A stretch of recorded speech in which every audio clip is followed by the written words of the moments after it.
Ready.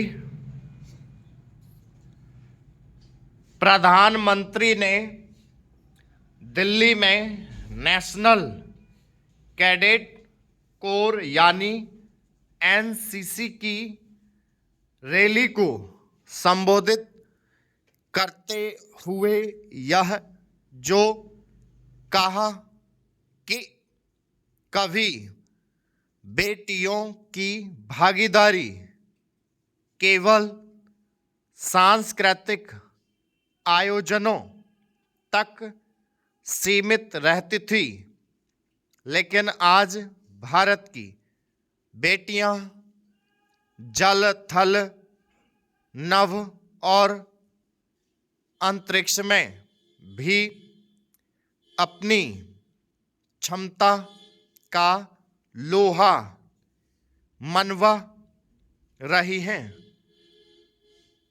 वह वर्तमान का यथार्थ भी है और बदलते भारत की नई तस्वीर भी। इसकी एक झलक गणतंत्र दिवस पर भी देखने को मिली थी। 75वें गणतंत्र दिवस पर कर्तव्य पथ पर निकली परेड में पहली बार तीनों सेनाओं की महिला सैनिकों के दल ने भागीदारी की। यह भी उल्लेखनीय है कि जब कर्तव्य पथ पर नारी शक्ति की ओर से अपनी सामर्थ्य का परिचय दिया जा रहा था, तब सेनाओं की सर्वोच्च कमांडर के रूप में राष्ट्रपति द्रौपदी मुर्मू परेड की सलामी ले रही थी। गत दिवस एनसीसी की वार्षिक रैली में भी यह दिखा कि नारी शक्ति कैसे हर क्षेत्र में अपनी छाप छोड़ रही है। इस रैली में 24 देशों के कैडेट तो थे ही, देश के अलग अलग हिस्सों में स्वयं सहायता समूह चलाने वाली महिलाएं भी अतिथि के रूप में थी। निसंदेह ऐसा नहीं है कि युवतियां केवल सेनाओं, अर्धसैनिक बलों और पुलिस में ही अपनी क्षमता का प्रदर्शन कर रही है।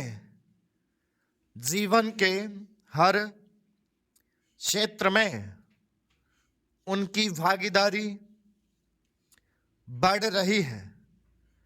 शासन प्रशासन के साथ उद्योग, व्यापार जगत और तकनीक एवं विज्ञान के क्षेत्र में भारत की महिलाएं अपने कदम आगे बढ़ा रही हैं। मैं खेल जगत में भी अपनी छाप छोड़ रही है। वे केवल विभिन्न क्षेत्रों में भागीदारी ही नहीं कर रही हैं, बल्कि अपनी उत्कृष्टता भी साबित कर रही हैं। इसरो के चंद्र और सूर्य अभियानों में महिला विज्ञानियों की महती भूमिका किसी से छिपी नहीं। इसमें कोई संदेह नहीं कि देश के शहरी समाज में तो हर क्षेत्र में महिलाओं की भागीदारी बढ़ रही है, लेकिन ग्रामीण क्षेत्रों में अभी उन्हें वैसा प्रोत्साहन नहीं मिल रहा है जैसा अपेक्षित और आवश्यक है। यह ठीक है कि सरकार प्रत्येक क्षेत्र में महिलाओं की भागीदारी बढ़ाने के लिए हर संभव प्रयास कर रही है, लेकिन इसी के साथ समाज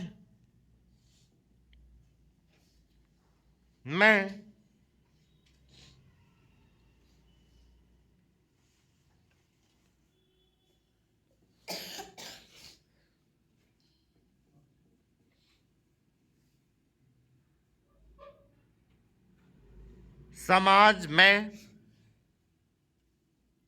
यह देखना होगा कि बेटियों को आगे बढ़ाने की आवश्यकता है। इससे इनकार नहीं कि कार्य क्षेत्र में महिलाओं की भागीदारी बढ़ रही है, लेकिन अभी उनकी संख्या उतनी नहीं जितनी होनी चाहिए। हाल के एक आंकड़े के अनुसार वर्तमान में देश में महिला श्रम बाल की भागीदारी 37% है। इसे और बढ़ाने की आवश्यकता है, क्योंकि जब महिलाएं पुरुषों के साथ कदम से कदम मिलाकर कार्य करेंगी तो इससे केवल वही सशक्त नहीं होंगी, बल्कि घर, परिवार और समाज भी सक्षम बनेगा। जब ऐसा होगा तब देश की भी सामर्थ्य बढ़ेगी। स्पष्ट है कि नीति नियंताओं के साथ समाज को यह समझना होगा कि कार्यबल में महिलाओं की भागीदारी बढ़ाकर ही विकसित भारत के लक्ष्य की प्राप्ति आसान होगी। स्टॉप।